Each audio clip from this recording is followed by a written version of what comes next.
दोस्तों, क्या फ़ायदा ऐसी पढ़ाई का जब एग्ज़ाम हॉल के दरवाजे तक पहुंचते ही सब कुछ भूल जाएं। आप एनसीईआरटी पढ़ते हो, अपने नीले पीले हाइलाइटर से पूरी किताब को कलर कर देते हो और अगले दिन जब वही सेम पेज पढ़ते हो तो सब कुछ नया सा लगता है। सच बोलूं तो आप पढ़ नहीं रहे हो, आप सिर्फ दिमाग को बेवकूफ़ बना रहे हो कि हाँ मैंने मेहनत की है।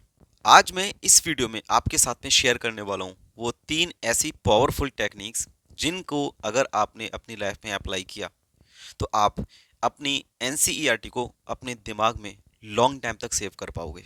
और वीडियो के बीच में मैं आपको एक मेमोरी चैलेंज दूंगा। अगर आपने उसको पास कर लिया तो समझ लो नीट 2026 में बायोलॉजी में आपको 360 मार्क्स लाने से कोई नहीं रोक सकता।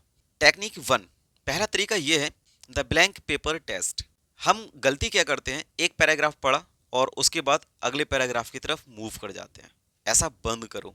अब आपको क्या करना है, एक पैराग्राफ आपने पढ़ा और उसके बाद अपनी किताब को बंद कर दीजिए। सामने आपके एक ब्लैंक पेपर रखा हुआ है, आपने जो भी चीज़ें पढ़ी हैं अब आप उस पेपर पर सारी चीज़ों को नोट करने की कोशिश करिए। अगर आप सिर्फ 2 लाइंस लिख पाए इसका मतलब है कि आपका दिमाग सोया हुआ था। जब तक वो पढ़ा हुआ पूरा पैराग्राफ आपके ब्लैंक पेपर पर बिना देखे ना उतर जाए तब तक आप अगले पैराग्राफ की तरफ मूव मत करना। थोड़ा मुश्किल है लेकिन सिलेक्शन यहीं से होता है। अब रुकिए, मैंने आपको एक चैलेंज के लिए बोला था। वीडियो को पॉज करिए और नीचे कमेंट में लिखें आई एम अ डॉक्टर।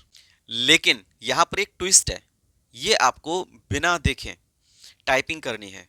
क्यों? क्योंकि बिना देखे अगर आपका दिमाग टाइपिंग कर सकता है तो वो बिना देखे आपकी एनसीईआरटी की लाइंस को भी याद रख सकता है। जिसका कमेंट सही हुआ मैं समझ जाऊंगा कि उसका फोकस 100% है।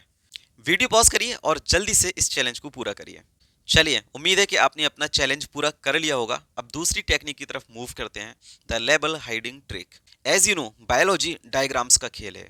आप एनसीईआरटी रीड कर रहे हो, उसी टाइम पे आपने डायग्राम्स देख लिए, आपने उसकी लेबलिंग देख ली, अब आपको लगने लगा कि हाँ ये डायग्राम मुझे याद हो गया। लेकिन ऐसा नहीं है। आप स्टिकी नोट्स लीजिए, सारे लेबल्स को छुपा दीजिए और उसके बाद बिना देखे उन पूरे डायग्राम्स को लेबलिंग करिए। जब तक आप बायोलॉजी के अंदर ह्यूमन फिजियोलॉजी हो गया या फिर रिप्रोडक्शन हो गया या फिर प्लांट फिजियोलॉजी हो गया, इन जगह पर जितने भी डायग्राम्स यूज़ किए जा रहे हैं, हर एक चैप्टर के डायग्राम्स को, उनकी लेबलिंग्स को अगर आप बिना देखे सही से पहचान नहीं कर पा रहे हो, इसका मतलब ये है कि आपने अभी सही तरीके से अपनी प्रिपरेशन को नहीं किया है। तो इस चीज़ को बहुत अच्छे से फोकस करना है। तीसरा और सबसे स्मार्ट तरीका है ऑडियो रिवीजन। रात को सोने से पहले जो भी आपने टॉपिक पढ़ा है उसको अपनी आवाज़ में रिकॉर्ड करिए और जब सोने जाओ तो ईयरफोन या फिर हेडफोन लगा करके उसको सुनिए। ऐसा करने से क्या होगा, आपने जो भी चीज़ें पढ़ी हैं वो बहुत अच्छे से रिकॉल हो जाएंगी। हमारा सबकॉन्शियस माइंड रात को सोते वक्त चीज़ों को ज़्यादा तेज़ी से सेव करता है। कल सुबह जब आप उठोगे तो वो टॉपिक आपके माइंड में एकदम से सेट हो जाएगा।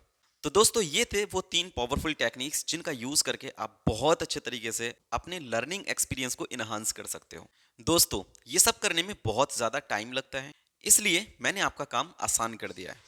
100% एनसीईआरटी बेस्ड मैंने आपके लिए एक पीडीएफ बनाई है जिसमें आपको fill in the blanks type के क्वेश्चंस मिलेंगे। कुछ इंपॉर्टेंट जो वर्ड्स होते हैं उनको उस पीडीएफ से निकाल दिया है, उसको आपको रिकॉल करना है, उसको वहाँ पर आपको फिक्स करना है। अगर आपको वो पीडीएफ चाहिए तो कमेंट बॉक्स में लिखिए एनसीईआरटी किंग और टेलीग्राम से जुड़ जाए। याद रखना, नीट भीड़ का नहीं, कंसंट्रेशन का एग्ज़ाम है।